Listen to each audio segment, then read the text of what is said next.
Namaste, Honorable Chief Minister Modi, distinguished guests, ladies and gentlemen. Canada is delighted to have been a country co-sponsor of Vibrant Gujarat 2013 and to have been here in great strength and numbers with what I believe is the largest overseas delegation with more than 200 Canadian delegates participating here at Vibrant Gujarat. I'd like especially to acknowledge and thank my parliamentary colleagues, Patrick Brown, Devinder Shori, and Asha Seth for having followed in the footsteps of many other Canadian parliamentarians who have helped to build the Canada-Gujarat relationship, which is based on a vibrant Gujarati community in Canada, the fastest growing community of Indian origin in our land, a country of immigration. I would also like to thank the certain leaders, such as the mayors of two of our most dynamic cities, Mayor Susan Fennell of Brampton and Mayor Frank Scarpetti of Markham, for being here, as well as the large delegation from the Indo-Canadian Chamber of Commerce. Canada is not new to Gujarat. Of course, we have had a meaningful commercial relationship led by large Canadian businesses such as McCain's, one of the world's major food processors, which made an exciting announcement today about I think, additional $69 million investment here in Gujarat. And Bombardier, of course, one of the world's largest engineering companies with a significant presence here that we hope will expand in the future. But we're most excited to see leaders from small and medium-sized enterprises present with keen interest on the economic opportunities that are presented. And we're here because we want to be part of the economic miracle that is Gujarat. We're here as well because Canada's is the strongest economy in the G7, and we are intensely focused on expansion of trade and diversification of our export markets. Canada has had the best rate of economic growth and job creation in the G7 since the global economic downturn, and Chief Minister, Gujarat and Canada have at least this in common: we are two jurisdictions that weathered the international financial storm with great strength and vigor, and have come out stronger for it.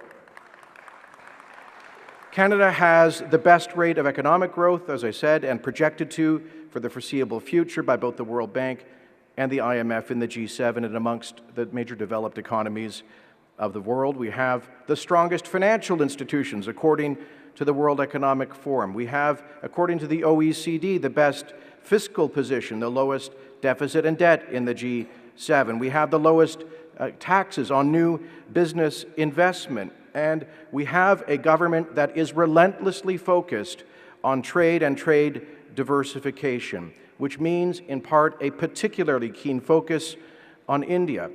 That is why we have, under the leadership of Prime Minister Stephen Harper, had a transformational new approach to Canada-India policy over the course of the past 6 years, a whole-of-India engagement strategy, which is now leading to fruitful negotiations with India towards a comprehensive economic partnership arrangement, and we hope the soon finalization of an investment protection and promotion agreement. All of this was manifest by the 6-day visit that Prime Minister Harper paid to India in November of last year, the longest visit that a Canadian Prime Minister has paid to another country in our modern history.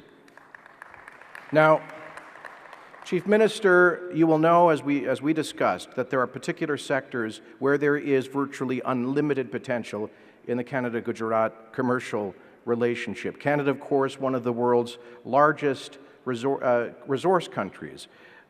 And Gujarat needs energy.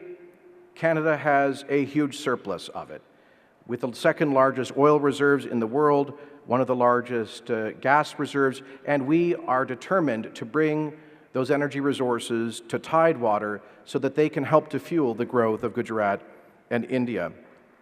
We have the world's largest reserves of potash, and there have been recent announcements about investments of Gujarat in Canadian potash developments in the province of Saskatchewan to help fertilize the ongoing agricultural revolution in this state and this country.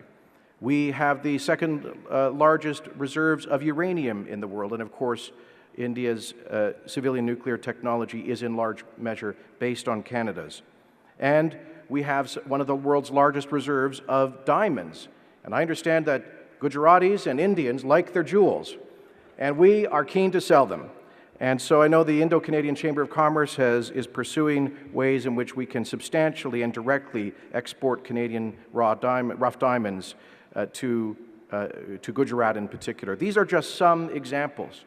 But we must not lose sight of the fact that there is huge potential in the value-added sector as well, as we've seen with McCain's in bringing its world-class expertise in food processing here.